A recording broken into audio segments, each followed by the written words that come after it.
Buenos días tengan todos, bienvenidos a este webinar de nuestra Escuela de Comunicación Social. Una vez más estamos en este espacio hoy con un tema muy interesante, trazando redes para rescatar capital intelectual de la nación que se fue con la migración desde la visión de los profesores ucavistas Rafi Ascanio y Eduardo Valero, a quienes les doy una cordial bienvenida y nuestro agradecimiento por estar pues, con nosotros compartiendo este espacio. Los voy a presentar, me complace pues, presentarles a Rafi Ascanio. Ella es licenciada en Comunicación Social, especialista y magíster en Desarrollo Organizacional y doctora en Educación de esta universidad, docente de pregrado y posgrado, coordinadora del Departamento de Investigación de la Escuela de Comunicación Social de la UCAP, consultora comunicacional con énfasis en identidad corporativa y manejo de crisis. Ella es Rafi Ascanio. Eduardo Valero, licenciado en Comunicación Social, magíster en Comunicación para el Desarrollo, doctor en Educación, docente en pregrado y posgrado de la UCAP, director del posgrado en Comunicación Social y coordinador de la unidad de mercadeo de los programas de posgrados de la UCAP, consultor comunicacional en diseño de planes estratégicos organizacionales. Acompañan hoy con este tema su trabajo doctoral y pues, les cedo la palabra pues comenzamos con la profesora. ¿Me escuchan? Les digo a nuestros... Muy bien. Hola, muy buenos días.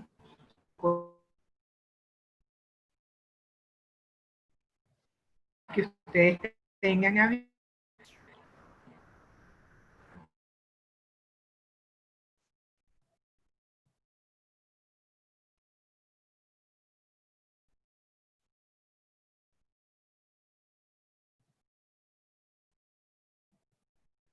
¿Tú me escuchas, Eduardo? Perfectamente, Rafi. Es la profesora Genevieve que tuvo problemas con la conexión. Ok, entonces déjame comenzar yo para ir ganando tiempo. Bueno, muy buenos días. Agradecida por este programa organizado por la Escuela de Comunicación Social, especialmente agradecer a la profesora Genevieve Sansurrín, coordinadora de Extensión Social y Pasantías de la Escuela de Comunicación Social. Agradecer también a la profesora María Carolina Urbina, coordinadora del e-learning, y por supuesto agradecer a la gente del CEL UCAP que nos apoya en todas estas actividades, por permitirnos tanto a mi colega, a Eduardo Valero, y a mi persona, compartir con ustedes lo que fueron los resultados más importantes de nuestro trabajo de tesis doctoral, que ya tiene un año aproximadamente, por aquello de que conocimiento que no se comparte, conocimiento que no se difunde, conocimiento que no se multiplica. Y si no se multiplica, pues no genera sabiduría. He de decir entonces que un poco en el marco de un preámbulo que el conocimiento siempre ha estado presente en el devenir histórico del hombre, en su tránsito por las distintas eras.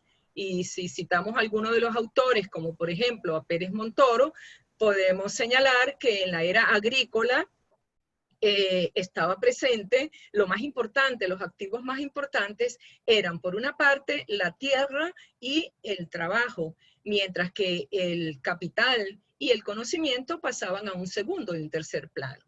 En la era industrial las cosas cambian un poco y el indicador de riqueza más importante pasa a ser el capital, por supuesto, y los trabajadores, en tanto que la tierra y los trabajadores y el conocimiento, perdón, pasan a un segundo y tercer plano. Pero en el contexto de una economía globalizada y especialmente en el contexto de los mercados globalizados, el eje transversal marcador de la diferencia, distintivo entre una empresa y otra, entre una organización y otra, entre una universidad y otra, entre un país y otro, definitivamente lo marca el conocimiento de su gente, que termina por traducirse en ese capital intelectual, que es la fuente de poder de todas las organizaciones. Porque sin capital intelectual, obviamente, nos vemos minimizados. Capital intelectual que a su vez podemos interpretar desde 3 dimensiones. El capital humano, evidentemente, que es ese formado por la gente, su capacitación, su cualificación, su formación, su experiencia, su experticia, su capacidad para trabajar bajo presión, para trabajar de manera individual o colaborativamente y cumplir con los objetivos estratégicos de la organización.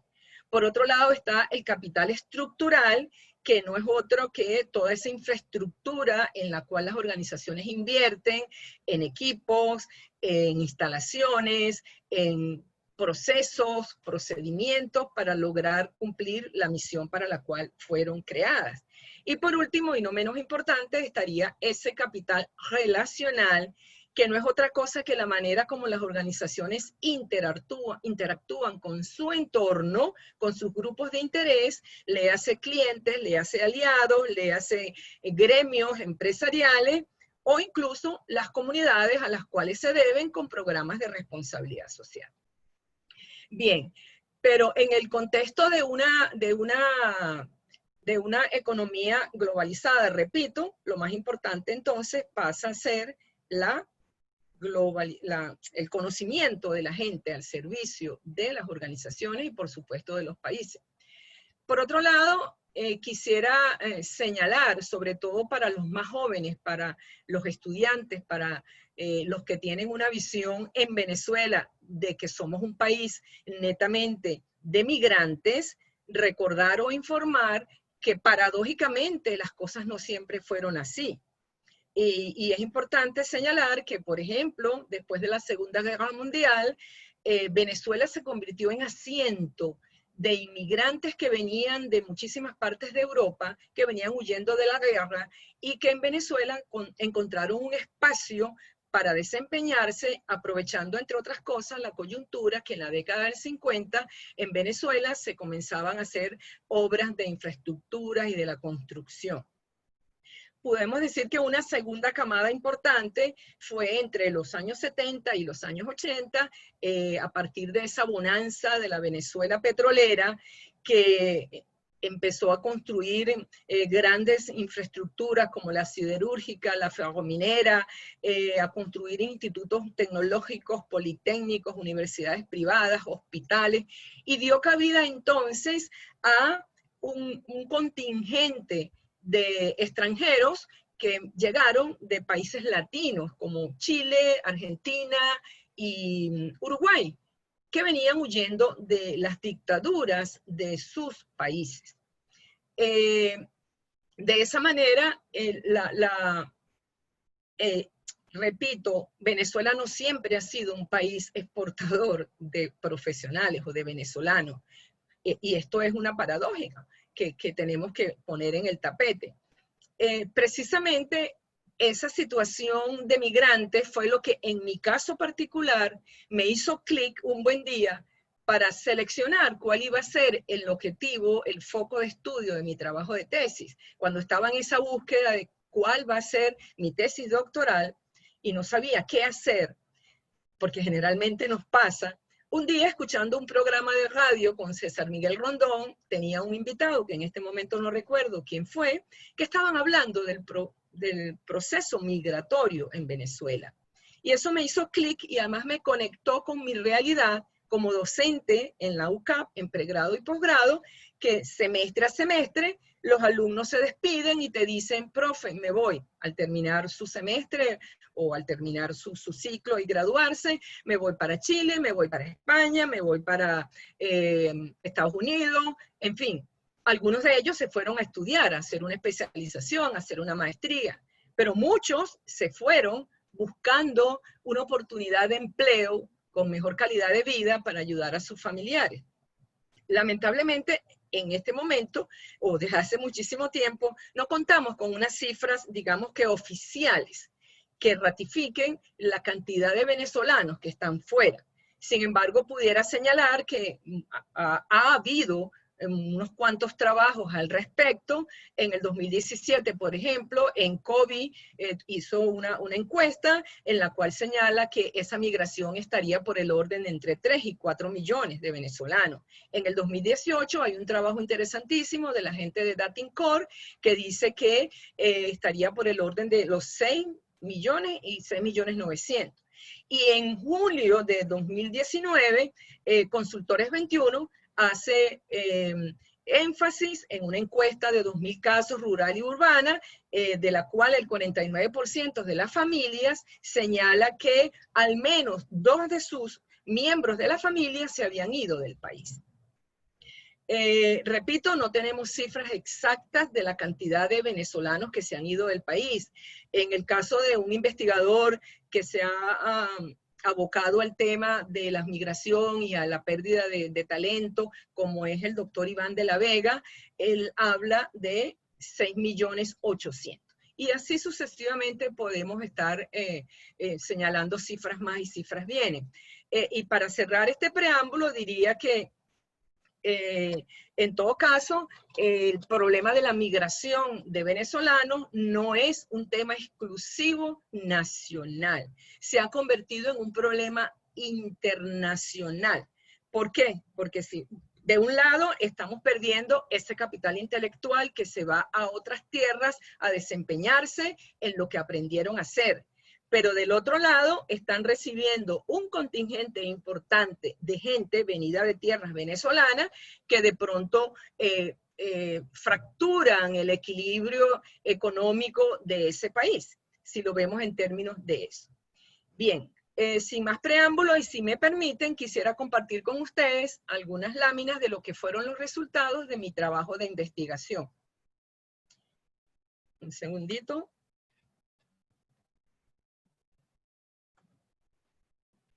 ¿Se ve, Jenny? ¿Jenny? Aún no se ve. Aún no se ve, aún no se ve, Rafi. Ok, un momentito. Ajá. Compartir.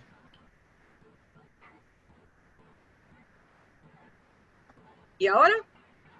Ahora sí está cargando. Ahora sí. Perfecto. Ok. Fíjense que yo llamo a mi presentación estas maletas que se ven allí transitando por ese piso emblemático de Cruz 10 en el Aeropuerto Internacional de Maiquetía. Yo le puse una leyenda: no se van solas, se llevan el conocimiento del país.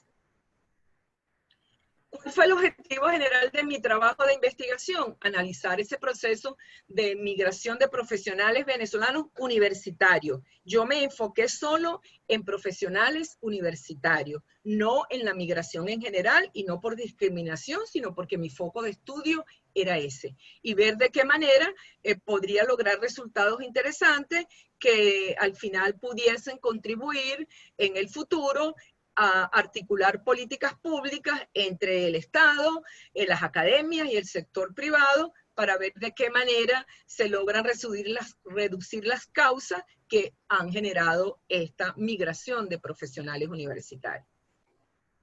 Quiero señalar que siendo una investigación que se abordó desde los paradigmas cualitativo y cuantitativo, con una metodología mixta, porque de lo que se trataba era de establecer una complementariedad de los resultados y con una tipología de estudio de campo, documental y al final explicativa, que me permitiera establecer cuáles eran las causas de la migración y por otro lado los posibles efectos que esta migración podría generarle al país. En ese sentido, como técnicas de recolección, bueno, se utilizó por un lado el análisis de documentos, el análisis de informes sobre migración de venezolanos hacia el exterior y por otro lado también entrevistas a expertos informantes como al doctor Iván de la Vega, sociólogo de la UCB y con muchos años de ejercicio en la Universidad Simón Bolívar, y en la actualidad está dirigiendo un instituto de investigación en la ciudad de Lima. Y por otro lado, al profesor doctor Tomás Páez Bravo, que tiene tiempo trabajando en esto, incluso tiene un libro que es La Voz de la Diáspora y que ha venido trabajando sobre el tema. Adicionalmente se hicieron entrevistas semiestructuradas para representantes de la academia, como fue Amalio Belmonte por la Universidad Central de Venezuela, la secretaria de la Universidad Metropolitana, Miriam Rodríguez, y por supuesto nuestro rector, el padre Francisco José Virtuoso, en representación de la UCAP. Y otra técnica de recolección que se utilizó, por supuesto, fue una encuesta online, no probabilística, vía Google Form, tipo bola de nieve, y la cual se distribuyó por diferentes mecanismos: correo electrónico, a través de WhatsApp, a través de Facebook, LinkedIn y todas aquellas herramientas que me permitieran llegar a la mayor cantidad de personas migrantes que estuvieran fuera de Venezuela.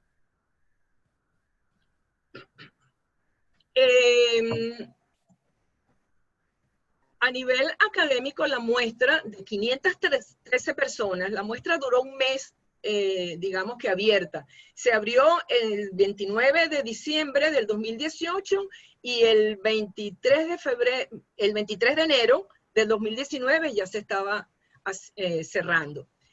Se detecta que la mayoría de nuestros migrantes están entre técnico superior y postdoctorado. Es decir, ahí vemos los porcentajes. Tenemos un 45% de licenciado, tenemos un 39% de maestría, tenemos doctorado y tenemos también un 4% de profesionales con postdoctorado. Conclusiones más importantes. Bien, las carreras con mayor porcentaje de encuestados de mi muestra, por supuesto, son comunicación social, 20%, 20,7%, ingeniería, medicina, administración y derecho. Quiero decir que todas las disciplinas del conocimiento están allí asociadas. Hay gente de ciencias sociales, ciencias básicas, ciencias de la educación, ciencias de artes militares, todas las ciencias, todas las disciplinas con las que cuenta en Venezuela que se ven, están reflejadas en mi encuesta, solo que coloqué las más representativas. En 85 carreras diferentes, los profesionales encuestados señalaron haber realizado estudios de maestría o doctorado. Y los números me reflejan los más destacados: ingeniería, medicina, comunicación social, publicidad y mercadeo, economía, psicología, derecho y educación superior y arquitectura. En general, la migración de venezolanos se encuentra en 102 de los 198 países del planeta, de acuerdo a los antecedentes revisados, de acuerdo a los investigadores como expertos informantes. Siendo en ese momento que se realizó el trabajo, los países con mayor concentración, Colombia y Perú, además de países como España, Estados Unidos, Chile, Argentina, Uruguay, Centroamérica y otras regiones del mundo. En el caso particular de la muestra de esta investigadora, 513 profesionales universitarios están ubicados en 30 países de 4 continentes. 30 países de 4 continentes: Europa, Asia, Oceanía y América, además de algunas islas del Caribe.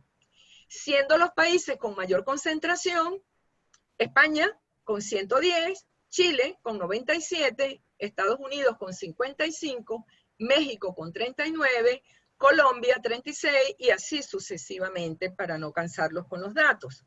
Y aquí coloqué una infografía para que se graficara más claramente que de 513 profesionales encuestados, 474 señalaron cuáles eran los países donde estaban con mayor número, que fue los datos que les dije anteriormente. Aquí está, 92,3%. Bien, otra conclusión importante, una de las más importantes: ¿cuáles fueron las causas que generaron la salida de estos venezolanos fuera de nuestro territorio. Y la causa yo la centré en una sola, la incertidumbre, en 3 dimensiones. ¿Por qué? Porque estaba la incertidumbre política, la incertidumbre económica y la incertidumbre social. Y vamos a ver brevemente qué pasó con la incertidumbre política, con la económica y la social. En el caso de la incertidumbre política, fíjense que hay varios indicadores establecidos allí, o varias categorías: aspiración de un cambio de gobierno que no llegó, con un 53,1%, falta de transparencia del sistema electoral, polarización política, fractura de la unidad de partidos de oposición, persecución política, otra. En el caso de la aspiración de un cambio de gobierno que no llegó, y ahí es donde me voy a detener unos segundos, es importante destacar que hasta 2009, cuando se hace la reforma a la Constitución, Venezuela contaba con un dispositivo importante que es la alternabilidad, y solo se permitía reelegirse una sola vez, como la mayoría de los países de Latinoamérica. Con ese cambio, entonces se le da paso a la continuidad, es decir, a la reelección continua. Bien, vamos entonces en el caso de la incertidumbre económica. Para todos es bien sabido el proceso inflacionario que ha venido experimentando nuestro país desde hace muchísimo tiempo. Y por solo colocar alguno de ellos, que es el continuo crecimiento de la inflación, para febrero del 2019, estaba yo precisamente en la efervescencia del análisis de datos, la inflación acumulada de febrero, anualizada, perdón, de 2019, comparada con 2018, fue de más de 2 millones%, lo que el economista José Guerra llamó en su momento una inflación pavorosa. Adicionalmente está el bajo poder adquisitivo, el desempleo, la disminución de la actividad productiva pública y privada y la inseguridad jurídica. Vamos finalmente con la incertidumbre social, en la cual hay 3 subindicadores: inseguridad personal, familiar y atracos, inseguridad personal, familiar y secuestro, inseguridad personal y familiar, asesinatos. Cuando uno ve el primer indicador, dice 40,3%. En una entrevista con una fuente viva como Fermín Mármol García, experto, abogado y experto en seguridad, él me dice: Rafi, esto es consistente con la realidad país. ¿Por qué? Porque el 90% de este tipo de delitos, el número 1, se comete con armas de fuego. Y entre cifras negras y cifras oficiales, esta inseguridad llega anualmente a 500,000 de casos. En el segundo lugar, que está familiar y secuestro, es alrededor de 3.000 casos por año. Bueno, porque los secuestros también fueron mutando con el tema inflacionario y el bajo poder adquisitivo. Y por último está la inseguridad personal, familiar y asesinato, que si bien es cierto, es alto, está en un rango de entre 28 y 30.000 por año, lo cual no es que sea bueno, pero comparado con 500,000 de casos del número 1, es decir, atracos, esto hacía coherente que la gente respondiera que eso fue lo que le motivó a irse del país, porque algún familiar o directamente ellos habían sido objeto de un atraco. En lo que respecta a conclusiones relacionadas con el efecto en materia económica, los bajos niveles de productividad fueron el indicador que mayor porcentaje tuvo. Se darán cuenta que como esto es una pregunta de respuestas múltiples, los números de personas que responden son elevados, porque la gente podía responder cada una de estas opciones en un primer lugar, en un segundo lugar. Y cuando vemos entonces bajos niveles de productividad, evidentemente eso tiene que ver, si se quiere, con el tema competitividad también, porque la productividad va mermando y evidentemente tenemos cada vez menos posibilidades de espacio para las personas desempeñarse profesionalmente.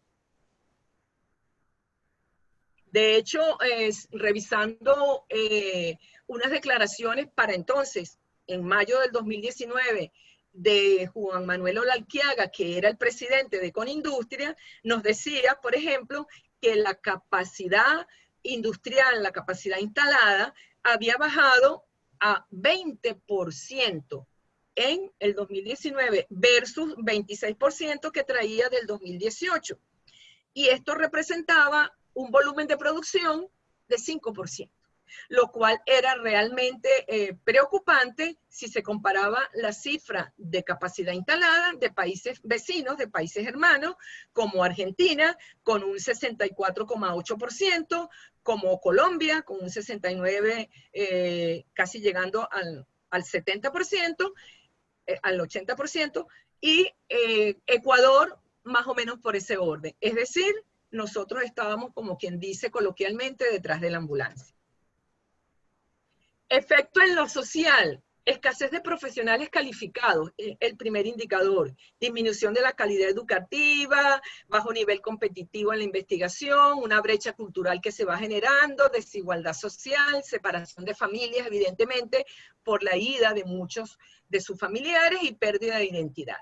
El indicador más importante que yo coloco es la escasez de profesionales calificados. De nuevo, me remito a una encuesta de coyuntura hecha por Conindustria en el 2019, en la cual señalaba que en 1997 Venezuela contaba con 600.000 trabajadores calificados en el sector privado. En 2018, eso bajó a 200.000 trabajadores calificados. Evidentemente, entre otras cosas, por un tema de la migración y por un tema de la situación país, que la gente se fue moviendo. Interesante este dato que Venezuela estuvo por encima de países como Perú, Chile, Argentina, en términos de investigación, número de papers, número de patentes, investigación en ciencia y tecnología. Y en la actualidad, me refiero hasta el año pasado, cuando hicimos la investigación, Venezuela ahora está por debajo de todos esos países. Colombia nos saca 10 veces más. Chile nos saca 16 veces más. Perú nos supera en 4 veces en número de publicaciones científicas. Cuando veamos a lo que es patentes, donde Venezuela de alguna manera era pionera por encima de todos esos países, en la actualidad Venezuela está en producción de patentes cero.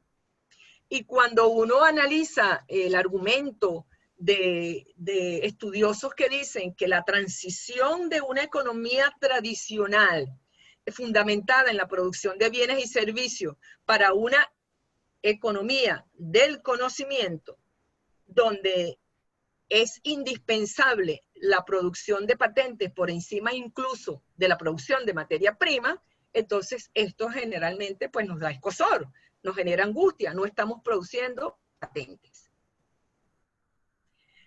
Esta es una de las conclusiones que yo considero también interesante. A pesar de que la gente se fue, mi muestra dice que el 70,2% de mis encuestados, de mis profesionales universitarios, estarían de acuerdo en regresar a Venezuela solo si las circunstancias políticas, económicas y sociales del país cambiasen.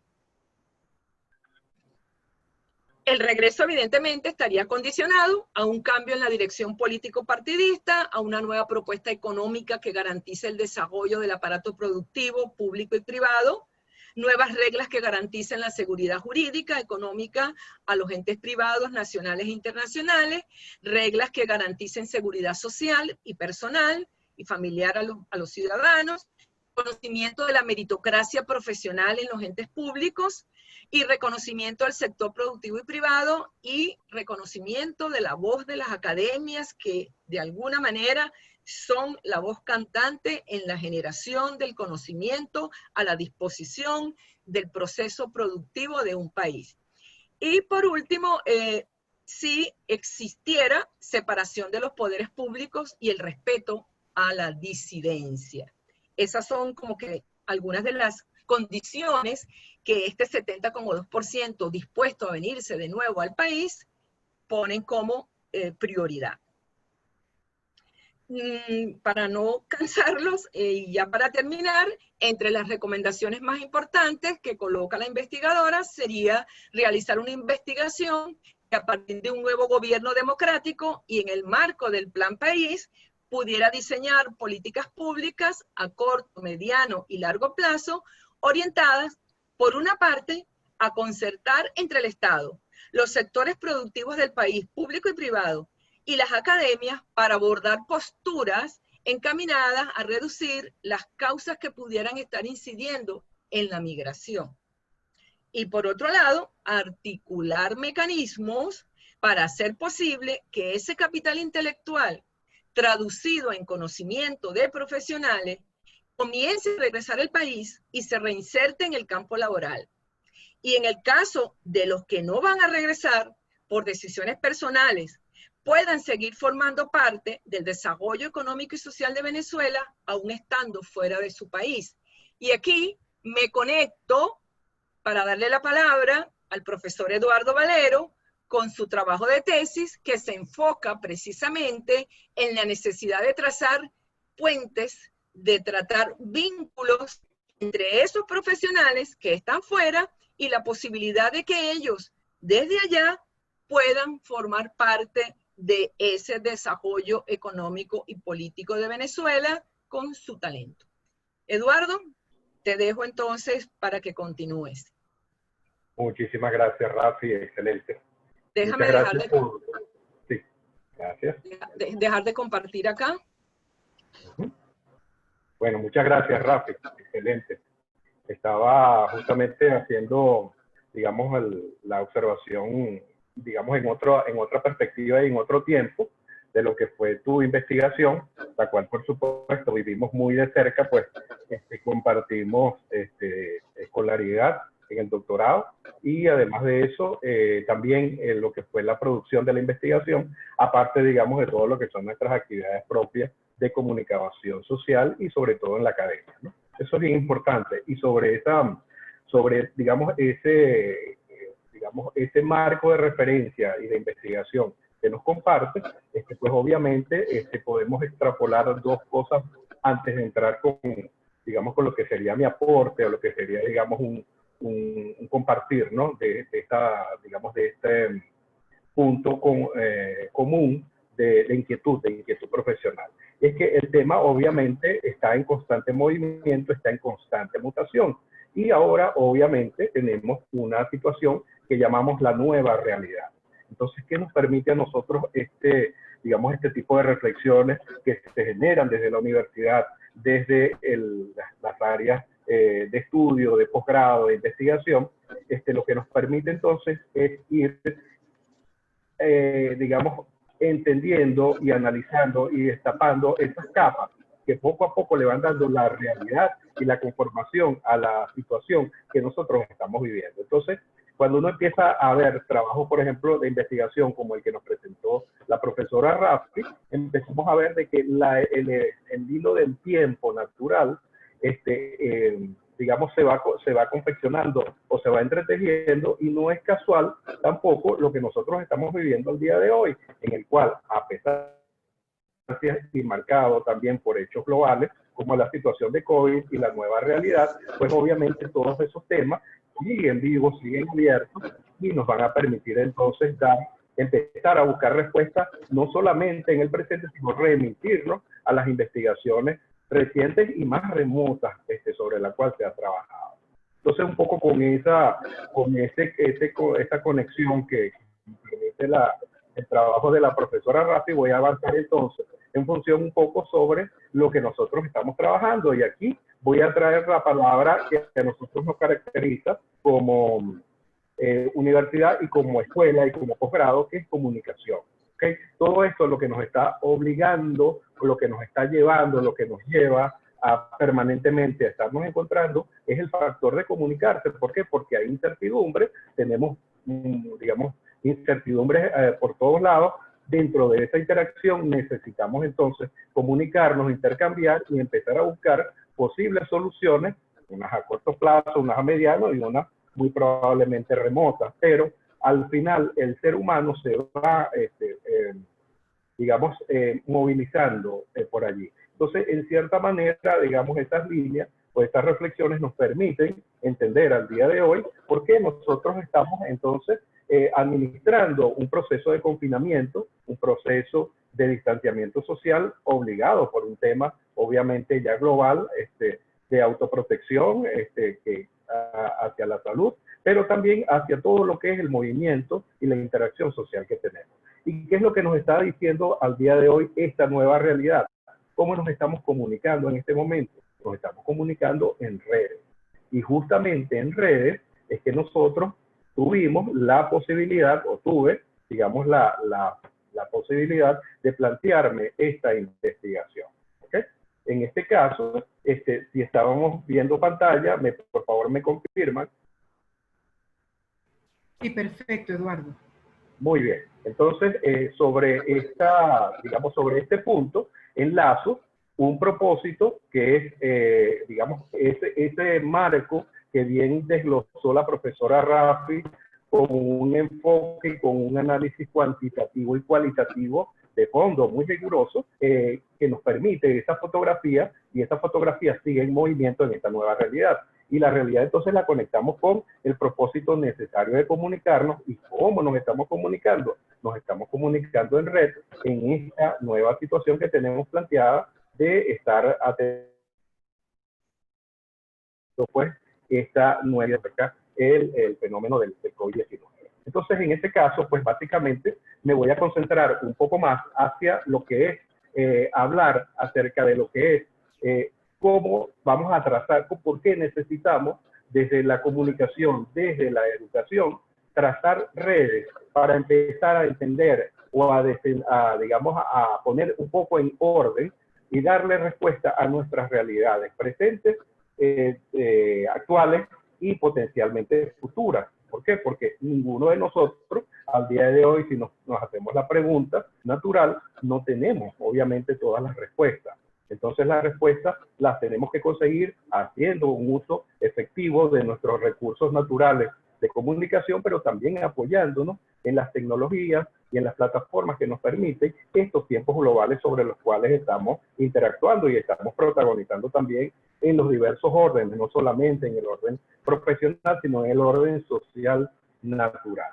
Entonces, por esta razón, digamos como que el tema que fue mi base de investigación para el grado doctoral viene de allí, de plantearse la posibilidad de entender por qué nosotros una situación natural de comunicaciones se puede ver y se está viendo y se está justificando, sobre todo con coyunturas tan particulares como la que tenemos hoy día y que de hecho se visualiza también a larga data, a pesar, digamos, de todos los esfuerzos que se están haciendo, estamos conectados por redes y nos estamos comunicando. Y de hecho, pues este webinar es un ejercicio, es una muestra de ello. Entonces, sobre trazar de redes, primero, en el orden, quisiera agradecer, pues, ante todo, a la Escuela de Comunicación Social, de la cual también formo parte digamos, en mi ejercicio académico, y también al posgrado en Comunicación Social, porque ha sido obviamente el marco de referencia desde donde hemos generado investigación y estamos también obviamente comprometidos con la universidad para el aporte que podemos dar desde nuestra área de contribución. Así que ante todo, muchísimas gracias a todo el personal directivo, tanto de pregrado como de posgrado. Sobre esta base, entonces el propósito y la reflexión inicial es que el capital intelectual, como lo denomina y como es el foco de investigación de la profesora Rafi, el capital intelectual expresado en la diáspora, porque ese sí es mi base de investigación, yo sí, digamos, enfoqué metodológicamente el concepto de diáspora para poderlo proyectar asociado a red. Y en este caso, pues obviamente allí es donde están, digamos, las grandes particularidades y distinciones que tienen ambas investigaciones, que podrían decir comparten un propósito común, pero tienen dos caminos hacia los cuales la investigación los llevó. Entonces, el capital intelectual expresa la diáspora como una reserva vista, como una reserva estratégica ante el desafío de la educación venezolana. Y allí, entonces, hablando sobre todo de la reflexión o de la premisa de red, sobre una red socioprofesional de ciudadanía educativa 2.0. Cuando nosotros vemos esto decimos, wow, ¿y de dónde sale, digamos, todo este compón de conceptos, ¿no? De esta suma o esta amalgama de conceptos del mismo proceso natural de comunicación y de entender la necesidad de abordar problemáticas asociadas a distancias, a, digamos, realidades sociales y culturales. Entonces, en este caso, digamos, la necesidad que tenemos de justificar o de impulsar el rescate y el concepto de redes está montado sobre un propósito netamente educativo, y ya vamos a ver un poco por qué. En este caso, la diáspora, o llámese diáspora, llámese capital intelectual, por mencionar estos dos grandes polos de investigación sobre los que se han montado, estos dos investigadores tienen, aunque tengan fundamentos diferenciados, comparten el propósito común. ¿Cuál es el propósito común? El propósito común es de aportar soluciones o de visualizar situaciones y a partir de allí buscar áreas de oportunidades sobre las cuales el ser social pueda evolucionar, pueda interpretar y pueda dar respuesta a todo su entorno. En este caso, nosotros vemos que dentro de todos los sectores, llámese económico, político, la educación siempre va a ser la clave diferenciadora, y por esa razón es también, obviamente, el punto central por el cual pasa esta investigación. La educación como clave diferenciadora es porque el sector educativo no es la excepción y también ha sido gravemente afectado, muy afectado en toda esta situación país que hemos vivido en lo local, y que también, como lo dijo la profesora Rafi, ya no es solamente un problema doméstico, es un problema que ya ha adquirido dimensiones y ha adquirido, obviamente, digamos, ha traspasado hemisferios. Y en este caso, la situación país en el punto educativo puede ser visto también no solamente como un problema, sino que también lo planteamos como una oportunidad a favor del país, a favor del gentilicio venezolano, que es el protagonista de todo este proceso histórico, podríamos llamarlo de esta manera.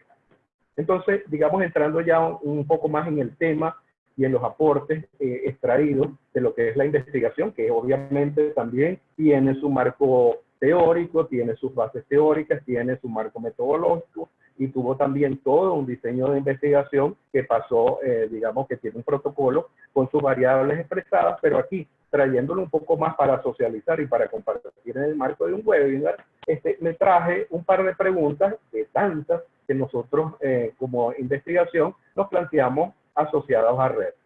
La primera de ellas, la capitular, porque hablamos de una red socioprofesional que también tiene un componente 2.0 y que también tiene un principio por allí de ciudadanía educativa, ¿no? Entonces, las preguntas que la respaldan y que me movieron, en este caso como investigador, fue a plantearme cuáles son esos beneficios de tener una red socioprofesional y que obtendría el sistema educativo venezolano con la creación de una red de este tipo. Y además, porque el venezolano migrante está llamado a hacer la iniciativa que pueda generar un proceso sostenido de esta ciudadanía 2.0 a favor del país y de su gente. Digamos, sobre este triángulo de preguntas hay muchas más, no las quise, digamos, compartir todas porque obviamente me va a tomar más tiempo ir articulando, pero rescaté, digamos, como las esenciales digamos, en esa recapitulación. En este caso, retomando lo que son las características de la red, para ir entendiendo el tema, decimos, bueno, ¿por qué nosotros hablamos de red? Hoy día quizás con la experiencia en vivo que tenemos la podemos conectar más a nuestra realidad y a nuestras respuestas inmediatas. Sin embargo, en la investigación que fue justamente en el año 2019, hablamos de que las características de la red, ¿por qué? Porque hasta el momento solamente se entendía antes de todos estos tiempos globales, de una migración 1.0, es decir, de agarrar las maletitas, agarrar un avión, agarrar un barco o agarrar un autobús y cruzar fronteras locales. En este caso, la migración 1.0 me dice a mí que esa parte es importante, pero que dentro de una sociedad global donde el conocimiento hoy día entra, sale y se difunde por diversas plataformas de tecnología, la migración 1.0 es como el corazón, pero se va conectando entonces al mismo proceso de innovación que tiene la humanidad. En este caso, la migración 1.0 también se va acompañando en estas características de una red, porque entendemos y abordamos, estamos experimentando un fenómeno diaspórico y de capital intelectual 2.0, es decir, que el capital intelectual, como bien lo explicaba la profesora, emigra, pero está de una forma u otra siempre en atención a lo que es su base local, su base cultural, su cuerpo de valores, de creencias, ¿okay? Sus nexos familiares, que es obviamente lo que más caracteriza en este caso a cualquier grupo humano que tenga que separarse territorial y afectivamente de sus afectos. En este caso, la otra característica que tiene una red, ¿por qué plantearnos una red para vincularla con educación y con ese venezolano migrante? Es porque las respuestas que están dándose muchos migrantes cuando salen, que han tenido que salir incluso sin pensarlo demasiado, sino ir dando respuestas en caliente a su situación personal, su situación familiar. Sin embargo, estando allá, mantienen el vínculo conectados en redes a través de los recursos y de las plataformas de las tecnologías de información y comunicación. Llámese WhatsApp, llámese Skype, llámese no solamente el teléfono, como lo veíamos por lo menos hasta el comienzo finales del siglo pasado. ¿Okay?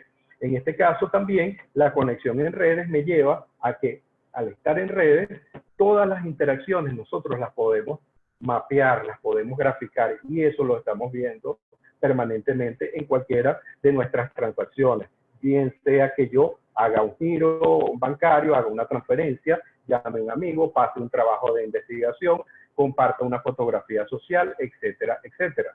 En ese caso, pues las interacciones forman parte de esa red y son parte también esencial de un proceso de comunicación. Y, por supuesto, a pesar de que está de última, no necesariamente en el orden que es presentada, debe ser la última, puede ser también la primera, y es lo que motiva también mucho a nuestros paisanos, a nuestros colegas, a muchos profesionales y a personas naturales que quizás dentro de sus oportunidades, no solamente vistas desde el punto de vista formativo, educativo, formal, sino también desde su nivel de experiencia y también desde su capacidad de emprendimiento. Buscan la estabilidad económica, psicológica, emocional. Entonces, si reunimos todas estas características, ¿a qué nos va a sonar? A que estamos trabajando básicamente o nos estamos interactuando permanentemente en redes. ¿Okay? Y por lo tanto, porque se caracteriza que nuestros embajadores del mundo están por allí y se habla hoy día de Venezuela, no solamente al lado de Colombia, porque es mi vecino, o Brasil, o las islas del Caribe, o el hemisferio solamente de las Américas. No, se habla en todo el mundo. ¿Por qué? Porque hoy día, gracias a estas redes, gracias a estas interacciones, y hoy, sobre todo, al día de hoy, con todas estas situaciones que nos obligan a replegarnos, como una pandemia que nos obliga a replegarnos, las redes me permiten todavía marcar identidad, marcar territorialidades, marcar situaciones y hechos noticiosos por dónde está el mundo al día de hoy con una pandemia, cuando vemos cómo las organizaciones mundiales tienen aplicaciones en el cual tengo un panorama, tengo una posibilidad de entender hacia dónde está migrando esa pandemia, cuáles son los países que están más afectados, los que no, y cómo se pueden ir preparando. Entonces, por estas acciones e interacciones, nuestros embajadores venezolanos se conocen también porque hemos generado impactos tanto positivos como negativos. No vamos a tapar el sol con un dedo. No solamente ha salido el profesional venezolano preparado, que en un porcentaje importante, obviamente, se aprecia, se reconoce en Venezuela de que no está con nosotros físicamente acá, pero está representando al mundo, pero también hay otro grupo de venezolanos, de compañeros y compañeras que están en situación, obviamente, de ir luchando, ir bregando, ir abriéndose un futuro, ¿okay? Y que tomaron su decisión para poderse mover. En ese caso, generamos también esos impactos y las redes son justamente los, digamos, los recipientes y también los resonadores de este tipo de presencia. También porque activamos estrategias en Venezuela con las situaciones que tenemos, política, económica, digamos, de incertidumbre y que por todos conocidas y compartidas y que los vivimos, también activamos estrategias para dar respuesta a ese tipo de situaciones emergentes. También por las condiciones contextuales sobre las cuales esos venezolanos han llegado a otras territorialidades a entender esa nueva cultura, a tratar de insertarse, a dar su aporte en la mejor de las disposiciones. Y también por sus condiciones intervinientes. Es decir, cómo este fenómeno venezolano me mueve de una forma u otra aquellas características que tiene asociadas a la cultura. El venezolano que hoy día, aunque vaya y potencialmente pueda regresar o pueda seguir o va a seguir interactuando, el nivel cultural, la riqueza cultural, digamos, el intercambio global que tenemos al día de hoy, hace la conformación de un nuevo venezolano. En este caso, ¿a qué me llevó la investigación? A recapitular un poco que se sustentó sobre bases teóricas de consulta, pero también en una medición propia, hecha en forma cualitativa y cuantitativa, con digamos, este lujo de investigadores venezolanos y también del área de las Américas y Europa, ¿ok?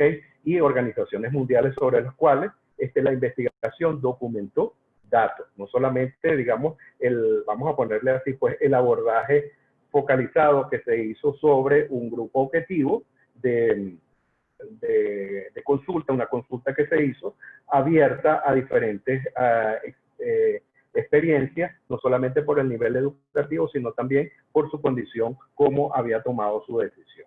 Igual se hizo utilizando las tecnologías de información y comunicación, una encuesta abierta en Google Forms. Eso fue en el año 2019, entre marzo y septiembre del año 2019 que se lanzó la encuesta y se extrapolaron datos cualitativos y cuantitativos. En este caso, digamos, dentro de esa abstracción, para concentrarme un poco en el neto de lo que fueron esos hallazgos o esos análisis, cruzamos un sistema de variables en el cual salieron 3 prototipos que me justifican también por qué un ciudadano de la red vinculado a la educación y vinculado a generar experiencias o un perfil de ciudadano venezolano en base educativa 2.0, ciudadanía educativa 2.0. En este caso salieron, digamos, 3 grandes macro variables. Hay subcategorías de cada una de ellas, pero dentro de esto, el prototipo del participante, diáspora meta, es decir, hay un venezolano que tiene un prototipo en particular que es reconocido a nivel global y, por supuesto, a nivel doméstico. Hay un prototipo de red, las características de interacción de las redes, no todas necesariamente, por la base instrumental o técnica, pueden decir que tienen el mismo comportamiento. El prototipo de una red socioeducativa basada en plataformas 2.0, con esta vinculación de ciudadanía venezolana, tiene unas características y tiene un sello de marca muy particular. Y el otro, para reforzar, porque no podemos decir, vamos a conectar a la educación solamente por la parte, digamos, la aspiracional, la educación como un marco utópico o referencial, de donde yo aporto o hago un proceso de aprendizaje y también de enseñanza, ¿no? Sino que necesitamos también reforzar o conectarnos con sus bases, es decir, los diseños curriculares sobre los cuales la educación también tiene su estructura y tiene mucho que aportar. Entonces, sobre esos 3 prototipos, el estudio, digamos, el hallazgo macro, me dijo que el venezolano, así lo dice y así quedó refrendado en la investigación y también en los documentos que de los diferentes investigadores, fuentes de consulta que les compartí inicialmente, dice que el venezolano está aquí y allá, en todos lados, y un 99% ratificó su compromiso con la educación. Eso fue, digamos, como que el hallazgo más satisfactorio, porque a pesar, digamos, de que no tenía ese venezolano que decidió responder la consulta a través de los medios virtuales, se tomó su tiempo, pero no solamente tomar el tiempo por llenar una encuesta o devolver un comentario, sino también para ratificar el diseño del instrumento, pregunta, ¿cómo estarías tú independiente, digamos, apartando o considerando tu situación actual de estabilidad o de búsqueda de, digamos, de estabilidad en el sitio donde decidiste emigrar? ¿Cómo estarías tú dispuesto a comprometerte desde el capítulo educativo para poder generar entonces un devolver bienestar a Venezuela, sobre todo con las nuevas generaciones? Y en este caso el 99% me dijo, bueno, no tengo actualmente, en muchos casos, no tengo actualmente las mejores condiciones, pero tengo la disposición.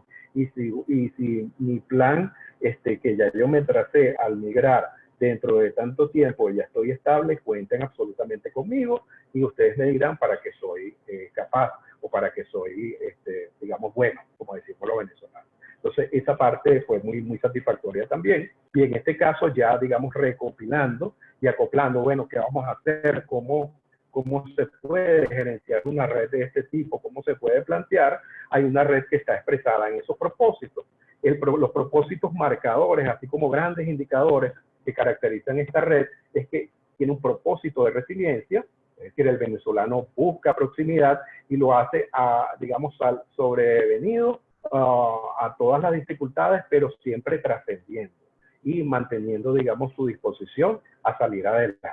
Tiene un propósito ciudadano porque la vinculación permanente, una vez niveladas estas condiciones, se ponen, digamos, se presentan como su carta para poder decir, vengo de Venezuela, estoy en el otro extremo del mundo, pero mi conexión también con Venezuela y con la comunidad donde lo recibió, donde se está desarrollando, pero el propósito ciudadano también desde allá, a través de una red, lo ven perfectamente viable. Y el propósito académico porque cree que la educación sí es el motor de cambio y de mejora, y esto es bien importante.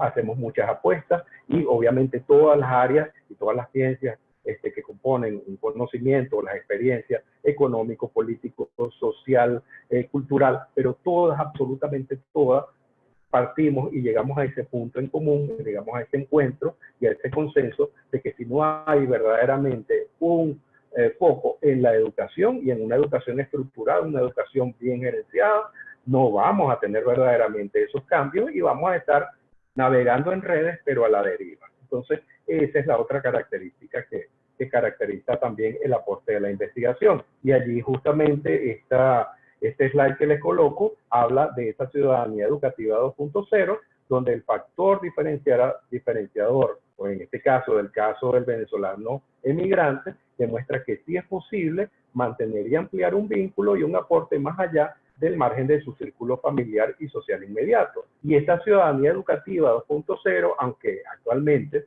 también nosotros en, digamos, el sector educativo global, pero vamos a hablar del caso venezolano, hemos respondido, sobre todo desde las universidades, a buscar fórmulas y respuestas para mantener esa prosecución, mantener esa continuidad, mantener digamos, esta llama encendida que es el conocimiento. Eso también queda planteado acá porque también poseemos bases curriculares que nos permiten también hacer las apuestas y conectar y hacer, digamos, las solicitudes y los préstamos correspondientes a las tecnologías de información y comunicación. ¿Por qué? Porque se tiene lo esencial, que es el conocimiento y la necesidad de compartirlo y de recibir también de él. En este caso, ya básicamente, ya para terminar, voy a dejar una pregunta que nos va a servir también, que se suma pues a lo que sería el ciclo de preguntas y respuestas. Ajá, profesor, ¿y ahora qué? ¿Una red en tiempos de COVID-19? Sí, bueno, sencillamente les puedo aportar de que la resiliencia continúa, así como en las películas que vienen promocionándose cuando viene su temporada. En este caso, ¿qué buscaríamos y qué esperaríamos en unos tiempos de COVID como los que tenemos al día de hoy? Tres grandes factores. Tenemos más resiliencia, más resistencia, no nos queda de otra. Tenemos que seguir desarrollando y ampliando nuestras capacidades resilientes y de resistencia ante digamos, los embates que tenemos desde los diferentes impactos en todos los órdenes para lo que es la trascendencia como grupo social. Redes omnipresencia, es decir, que estoy hoy acá, pero al mismo tiempo yo sé que puedo estar o puedo monitorear y puedo participar e interactuar, en este caso, todo lo que son las herramientas asociadas a lo que es tecnología de información. Y educación transversal, en este caso, estamos hablando de que este currículum puede cruzar, y de hecho estamos viendo también, la UCAP lo vi con mucho agrado, también hay apertura también para carreras universitarias, a ofrecerles las posibilidades en el área de pregrado de conectar también con las experiencias de otras universidades. Y eso es parte de ese currículum global y cosa que me satisface muchísimo porque en medio de las crisis también empezamos a ver que las respuestas se van operacionalizando. Finalmente, en este caso, estamos completamente a la orden. Yo estoy en la dirección del posgrado de Comunicación Social y Publicidad de la UCAP. Ahí están los datos de contacto, nuestros números telefónicos y completamente a sus órdenes. Bueno, cedo la palabra. Gracias, Eduardo. Gracias, Rafi. Excelente investigación la de ustedes dos, que abre, la verdad, espacio a comentarios y un par de preguntas. Paso a leerle, por favor. Están aquí los dos, perfecto. El doctor José Luis Rodríguez Piña comenta que hoy día la diáspora venezolana se ha constituido en la segunda migración forzada de personas más grande en el mundo después de Siria.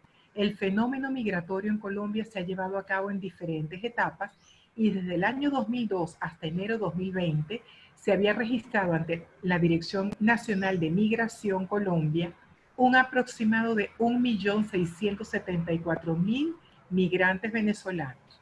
Pero debido a la crisis social que ha generado la pandemia del COVID-19, muchos migrantes venezolanos han decidido retornar a Venezuela y en la actualidad Migración Colombia registra un aproximado de 1.300.000 migrantes venezolanos. Existe un gran porcentaje de migrantes profesionales en Colombia que debido a que no poseen títulos apostillados, hoy día no tienen trabajo formal y se han dedicado a actividades económicas informales como repartidores a domicilio, servicios de Uber, Didi, Rappi, plataforma digital, pero en muchos casos los ingresos no alcanzan para cubrir los gastos de arriendo y pago de servicios públicos. Esta pregunta está muy en línea con un comentario que hizo también Miriam Blanco, con un comentario de que Miriam Blanco les dice que es una excelente investigación. Quiero conectar la pregunta para que los dos comenten al respecto sobre la experiencia de alguien que no se identifica. Le dice, comentario sobre mi propia experiencia, yo madre de una UCABista egresada hace 2 años y de su grupo de estudio habitual, que eran 10 estudiantes, al menos 8 se fueron, incluyendo a mi hija. Lo otro es que muchas veces afuera no trabajan en lo que se graduaron. Y el doctor cierra diciendo que él, en su condición de magistrado del Tribunal Supremo de Justicia, en el exilio en Colombia, he venido investigando y estudiando el fenómeno migratorio en Colombia y Chile. De allí su interés en estar hoy con ustedes en este webinar. Entonces, vamos a que ustedes comenten sobre estas preguntas y luego cerramos con la pregunta de Miriam Blanco para finalizar. Si me permites, Eduardo, ¿comienzo yo? Perfecto. Ok, por aquello de que las damas primero.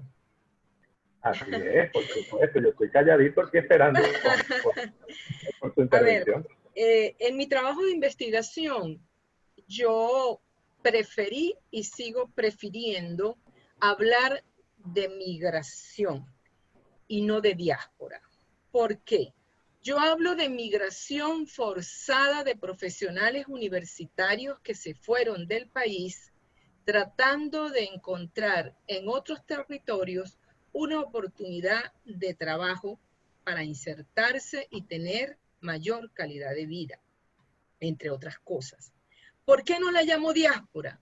Porque de acuerdo a la corriente francesa, por ejemplo, de Meyer y de otros autores, hablar de diáspora en términos de ganar-ganar tendría que haber establecido políticas públicas que permitieran acuerdos internacionales entre un país y otro para hacer que esos profesionales que estén de un lado y del otro, en primer lugar, puedan tener movilidad, interactuar, generar valor agregado para ambas naciones, donde a través de lo que mi colega Eduardo ha planteado excelentemente, que es la parte de las redes y de establecer vinculación, bueno, tenemos un profesional nuestro allá, insertado en el desarrollo económico de ese país, pero que también genera a través de un acuerdo, de una política pública, un beneficio para este país exportador de ese talento. Y eso no es lo que estamos viendo en la mayoría de los casos. La señora que hablaba por allí, me perdona que creo que es Miriam, el Miriam nombre Blanco. de Miriam Blanco. Miriam. Ella dice que desde su experiencia, tener un hijo o un familiar que se han ido y que no necesariamente están desempeñándose en lo que se formaron en su país, en lo que el país invirtió tiempo, dinero, talento o sus propios familiares, si son universidades privadas. Entonces, por eso insisto en llamar la pérdida del capital intelectual de la nación, en tanto y en cuanto, mientras no existan unas políticas públicas que permitan articular ese capital intelectual que está allá con el desarrollo económico de nuestro país, yo no lo llamo diáspora, yo lo llamo migración. Cuando tengamos esas posibilidades en el mediano y largo plazo, entonces podremos hablar de una diáspora, de un talento que está allí, que se está desempeñando muy bien, algunos con buena suerte, están en transnacionales, han hecho una vida allá, tienen hijos allá y nunca se van a venir. Pero con la propuesta de Eduardo Valero y el tema de las redes y los puentes, esa sería parte de ese capital intelectual que por la vía de una vinculación de país a país con un programa de políticas públicas, nosotros pudiéramos tener una relación ganar-ganar. Eduardo, ¿tienes algún comentario? Eduardo creo que quedó colgado su... No tiene micrófono. Eduardo. No, está congelada la imagen. Está congelado. Bueno, si quieres... Sigo con las preguntas, fíjate. Miriam Blanco comenta, excelente investigación. Como docentes de la UCAP en comunicación social, ¿cómo creen ustedes se puede animar a los estudiantes a no marcharse? Y antes de darte la palabra, Rafi, Xiomara comenta aquí, muy buenas presentaciones, felicitaciones a ambos. Efectivamente, esa disposición de los venezolanos que emigraron no tendría que esperar a un retorno físico. Con esta pandemia habría que explorar opciones de cooperación. Saludos. Entonces, damos espacio a que ustedes contesten. Bueno, Miriam comenta que está satisfecha con la respuesta de la profesora y les doy espacio para responder al tema de cómo, qué opciones se le puede ofrecer a los estudiantes para que no se marchen, porque ya nos quedan minutos para concluir nuestro espacio. Adelante, profe Rafi, o no sé si quiere responder Eduardo primero. Esa pregunta yo creo que la podemos atender. Básicamente, yo creo que el comportamiento pasa mucho por nuestro deseo, y eso es parte, digamos, de la esencia de lo que es nuestra cultura nacional, un país en el cual hemos estado acostumbrados más bien a ser receptores y no a estar despidiendo o estar diciéndole adiós a nuestra gente, ¿no? Yo creo que eso, primero que todo, es importante tenerlo. A partir de allí, como ese sentimiento trasciende, al día de hoy vemos que las realidades, sin embargo, quedan expuestas a la oferta y la demanda. La oferta y la demanda planteada también en un sistema de ir y venir. Cuando un estudiante o cuando si buscamos en este caso, vamos a hablar precisamente del estudiante como, digamos, como un grupo concreto, ¿no? Cuando un estudiante decide irse, la recomendación siempre es decirle, bueno, mira, lleve por lo menos la base elemental mínima como para que usted tenga destreza. Muy probablemente, y la experiencia y el registro, digamos, de la data actualizada, sobre todo desde los sociólogos, todos los estudiosos del tema y las organizaciones ven que muchos de ellos dicen, bueno, profesor, pero me estoy llevando mi título, pero ahorita no me estoy ganando la vida de esa manera. Bueno, la vida es así. Y fíjense, hoy día con el mismo tema de COVID, ¿cuántas profesiones no se están reinventando? Lo importante es que tengamos en cuenta de que estamos viviendo y estamos experimentando en línea. Voy a usar, digamos, los términos, vamos a arrimarme un poco más a mi terminología. Estamos viviendo en línea, efectivamente, una nueva forma de asumir la realidad, ¿ok?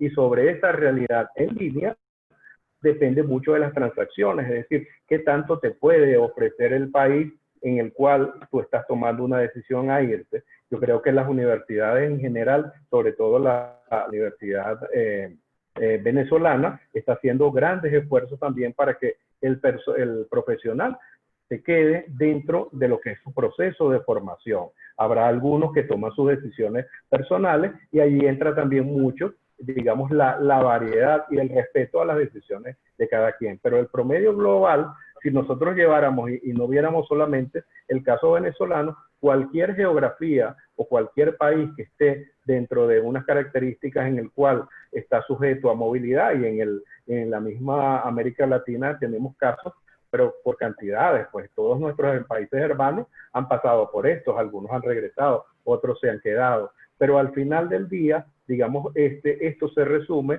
a un proceso de transacciones que pasan por todos los estamentos, por las capas políticas, institucionales, económicas. Yo pienso que, por supuesto, se le exige bastante al sector educativo. Mi recomendación sería que dentro de lo que es el sector de educación, las políticas públicas favorezcan aún más esa preservación, porque ya con un factor educativo de base, yéndose para donde usted se quiera ir, usted va a tener la confianza o va a tener un mayor margen de seguridad dentro de todo este clima de incertidumbre y de redes sociales y de 2.0 y 3.0, de lo virtual salto a lo real. Voy a tener por lo menos un margen de mayor, digamos, certeza hacia dónde yo me puedo movilizar. Es importante que lo tengamos presente, ¿ok?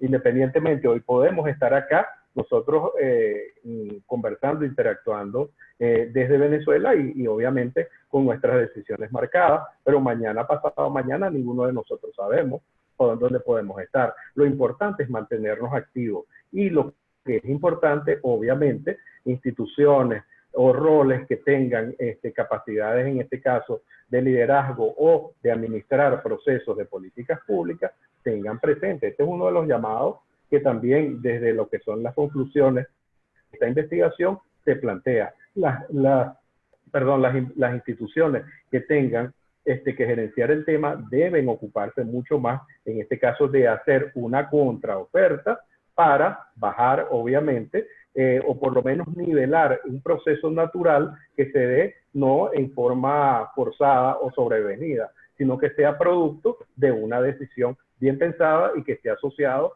más bien a un proceso de evolución. Pero la realidad, lamentablemente, es otra y con esa justamente se trabaja. Muy bien, muchísimas gracias. No sé si desean hacer algún comentario de cierre. Déjame ver hay otro comentario del doctor Rodríguez Piña. Hasta tanto no caiga el régimen en Venezuela y toda la organización criminal que usurpa el poder en nuestro país, seguirá aumentando el número de venezolanos migrantes, ya que la situación social y económica cada vez se torna mucho más difícil. La recomendación a los profesionales que se encuentran en Venezuela y que tienen previsto emigrar es que legalicen y apostillen sus títulos profesionales, ya que eso les brindaría la oportunidad de encontrar trabajo fijo en cualquier país a donde lleguen y poder lograr una estabilidad económica y familiar fuera de Venezuela. Y Miriam Blanco comenta, realmente han sido excelentes estudios e investigaciones. Me encantaron. Madre ucevista con el corazón ucavista por mi hija. Felicitaciones. Y Gracias. efectivamente, de verdad que los felicitamos porque fue un excelente webinar el de hoy, con sus aportes, producto de su investigación. Si quieren, por favor, hacer cada uno un comentario para cerrar. Sí, yo quisiera, Genevieve, complementar la respuesta de Eduardo en relación con la pregunta que hacía Vivian Blanco sobre qué decirle a un estudiante que no se vaya del país. Okay. Y lo quiero hacer desde mi condición de mujer. Es un tema bastante complejo porque lo vivimos todos los semestres con nuestros alumnos. Y en mi caso particular, yo entro, digamos que por la inteligencia emocional, y empiezo por decirle, ¿qué cosas tienes tú en tu casa? Tu familia, tu camita, tu cuarto, tu televisor, tu internet, los que tienen carro, si tienen carro. Es decir, ¿por qué lo estás cambiando? Lo estás cambiando por una posibilidad cierta de llegar a un país donde te vas a reinsertar en una economía que te ofrece un puesto laboral donde te puedes desempeñar en lo que aprendiste a hacer, o lo estás cambiando para irte a la habitación de un pana que te va a dar un huequito donde te vas a llevar un sleeping bag y al mes, como decimos en criollo, apestas. Entonces, es un poco la reflexión que yo les hago desde mi condición de mujer, porque ellos posiblemente tienen la idea de irse y ya han conocido de la mano de otros amigos la situación que están viviendo. Lo que decía el doctor que escribe desde Colombia es cierto. Muchos se van y no se llevan sus documentos actualizados. Pero es que hay otra cosa. Un título de licenciado e incluso de magíster no nos garantiza a nosotros que vamos a encontrar una posibilidad de empleo seguro. Porque hay tanta gente como nosotros o más preparados que nosotros, seguramente con una posibilidad más cierta de estar en una posición en una empresa transnacional. Y entonces al final decimos, bueno, mira, estoy trabajando en una empresa que distribuye pescado y yo soy embalador de pescado. No es que eso ofenda, por Dios, no estamos hablando de eso. Lo que trato de decirle a los muchachos es que pongan en una balanza qué quieren hacer y si su migración es inteligente. Inteligente en el sentido de pasos ciertos que voy a dar y no me voy a arrepentir en el camino y luego voy a estar en unas condiciones de minusvalía respecto a lo que tenía en mi propio país. Por lo demás, para cerrar, agradecer el estar aquí con mi compañero, no solamente de tesis, sino hemos trabajado juntos en el posgrado en comunicación social, trabajamos juntos en el programa de la UCAP con la UNICEF, somos colegas, somos grandes amigos y de verdad iniciamos nuestro doctorado juntos y terminamos casi que a la par. Agradecer a la escuela y agradecer tanto a Genevieve como a María Carolina y a la gente del CEL por permitirnos estar hoy aquí. Muchas gracias. Y a todos los que se conectaron, por supuesto. A ustedes, muchísimas gracias. Hay unas felicitaciones para los profesores del doctor Rodríguez Piña, muy satisfecho con la participación y los datos suministrados en las presentaciones. Y él pregunta si esto va a quedar grabado en algún link. Efectivamente, el próximo mes, esta es una de los webinars que va a estar colgado en nuestra página, en la página de la Escuela de Comunicación Social de la Universidad Católica Andrés Bello, doctor. Y bueno, para todos los que se conectaron, muchísimas gracias. Agradecemos de verdad su apoyo. Nos sentimos satisfechos que hayan quedado contentos con las presentaciones y estén atentos a los próximos eventos que vamos a seguir manteniendo en este espacio. La próxima semana tenemos un webinar en otra tónica. Vamos a estar hablando de comunicación y deporte. Ya no el jueves, va a ser los miércoles por la tarde, miércoles 3 de la tarde, en estos espacios pues, que la escuela ofrece. Muchísimas gracias. Bueno, muchísimas gracias a todos. Feliz tarde. Y estamos a la hora. Feliz tarde para todos. Hasta luego. Gracias.